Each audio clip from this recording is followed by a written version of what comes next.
after the match the other day, I heard there were one or two with minor knocks. So Sterry, Ennis, and Maxwell. How might they be today? Yeah, we've got some knocks from the game, but we'll give them the best possible chance to be available for tomorrow's game.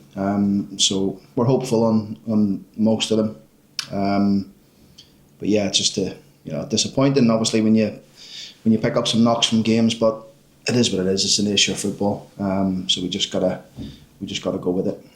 Yeah, and given the fact that those players have some kind of chance for tomorrow, is it safe to assume then they're not serious, even if some of them don't play tomorrow? No, nothing serious. I mean, Jamie's only a whack to his head. Really, he'll be fine. But yeah, there's a few bumps and bruises from the game, just not the three that you mentioned. But we'll pick the best available team that we feel is ready for this game. On reflection, then, what do you take out of what was perceived to be a good performance against a Premier League team on Monday?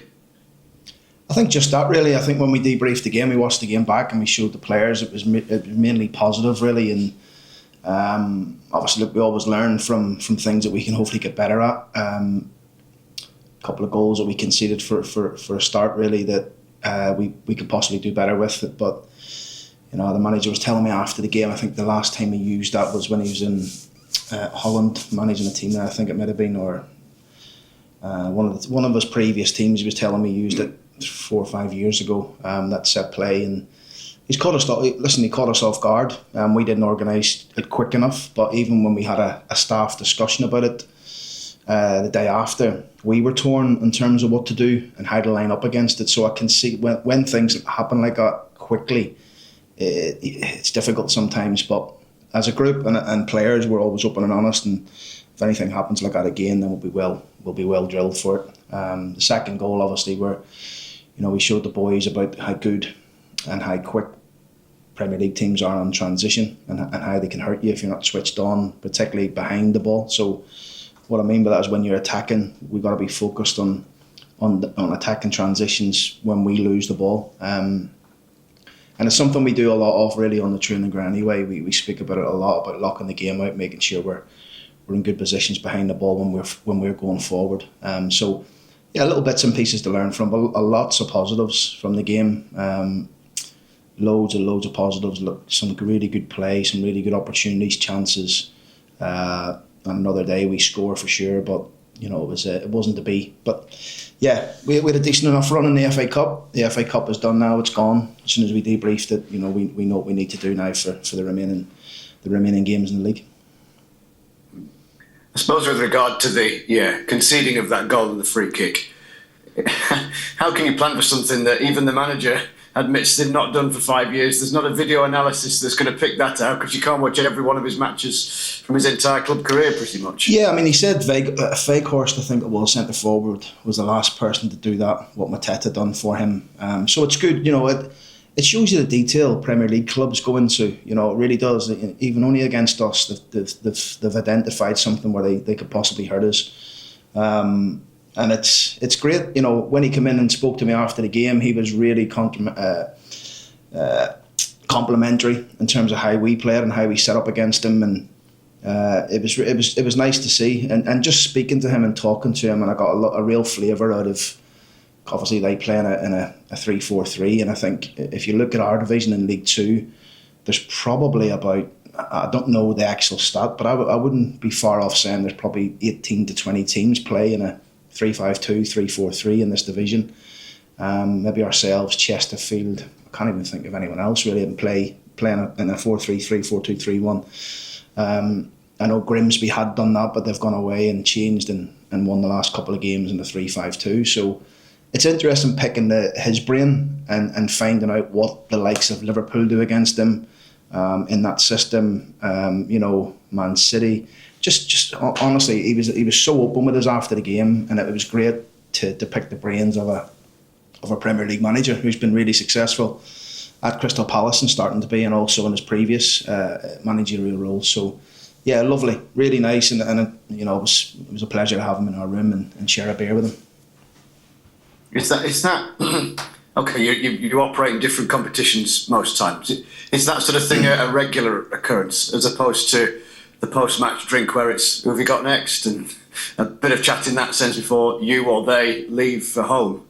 Yeah, look, we're fortunate in the division we're in that there's a lot of managers that we like, myself and Cliff, and they come in and it's there's never any tactical sort of conversations when you have managers from your own division in there, because you try not to want to give a little bit away, because you have to play them again. So yeah, it's always good. We even last week when we went in and spoke to Paul Cook after Chesterfield, we always go in. There's managers there who, when they come into your office, and you're always going to have a laugh and a bit of fun. So yeah, we're like that anyway as a staff. We always invite opposition managers into our office, whether we win, lose or draw, and try to be the same. Sometimes it's hard, particularly if you've lost, but it's we've got to stay really calm in that moment, and like I say, just be reflective of it over the next few days after the game. Clearly, there have been a lot of good and indeed standout performances of late and on Monday night, but a lot of the fans chatted about Joe Olowu and his essentially strong season, but perhaps more so recently. What do you put that, if I'm going to say, what do you put that down to? Maturing, getting better, playing regular games. I think Joe would probably be the first to admit, start of last season, there was a lot of mistakes that he was making, not intentionally, but mistakes he was making early part of the season that probably led to goals. And when I spoke to Joe and we called him in and we watched some of the clips back and asked him, how can we get you better at doing this and that? And he's an unbelievable lad. He wants to learn. Some people, when you speak to him about things like that, can go on the offensive and think that you're coming for them. Joe's not that type. He wants to get better. He wants to learn. He wants to be the best he can be. His ceiling's very high, because I've worked with a lot of centre-backs over many years of managing or playing. But when you've got a centre-back that can run and is probably one of the quickest in our squad, is aggressive in the air, is starting to be really calm and controlled on the ball, is defending his penalty area, he's looking to threaten the opposition penalty area. He's ticking all the boxes that top centre-halves have. And it's just, again, he's just maturing with the age. He's growing into the way we want to play. And he's just a calm, down-to-earth lad who loves football. So it's nice to see him in good form. It really is. Probably, back end of last season didn't play many games because of the form of Wood and Anderson. But this season he's sort of come into the team after we probably, first 2 or 3 games, and he hasn't looked back. He's just got stronger and stronger. Because familiarity makes people forget, me included. He's still at the younger end of the market in that sense, isn't he? He's still a young player. Yeah. I don't know, what is he, 25, 26, I think. He's still got loads of developing to go, I think, and lots of maturing to do. So, yeah, he's just going to go from strength to strength, and we're just pleased to have him here. I know we've kind of addressed this, but I'm minded to ask at the minute then, has anything progressed with his contract? Listen, we're on with everybody, really. It's not about sitting and talking to you today about each and every contract. That's not something I do. I think it's important I keep that in-house. But we are on with players' contracts, options, all of that sort of stuff. We like to try and keep our own business in-house and not come out and sing from the rooftops about we've done this and we've done that and he hasn't done that, and we're not going to do that. Really, we have got a lot of games left now, 16 games that we want to try and focus game by game, but also in the background we know we are trying to build a squad for next year regardless of what division we're in. Hopefully it's League One, and we'd love Joe to be part of that. There's no question about that, so we're on with that.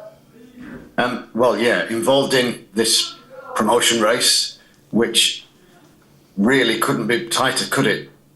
1 point separating second and sixth.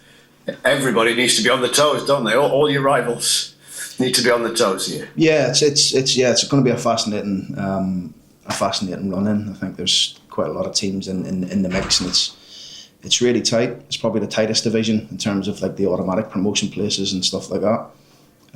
But we're right in the thick of it. We want to try and put the disappointment of Chesterfield behind us now and focus on Grimsby. We feel like we're in decent enough nick and form, and the boys are playing with confidence. But we're at home. Local rivals coming to us tomorrow. No doubt another packed out stadium, which is brilliant. And it's what we want to play in front of, and the players want to play in front of, so we're looking forward to that. Are you good pals with the Grimsby manager? Yeah, I know Dave for many years, really good guy. And he's doing a fantastic job there at Grimsby. He really is, given the fact of where they were. I remember playing against him early in the season and saying to him, look, I like the way you play, it's good. I know it took him a bit of time last year to put his stamp on it.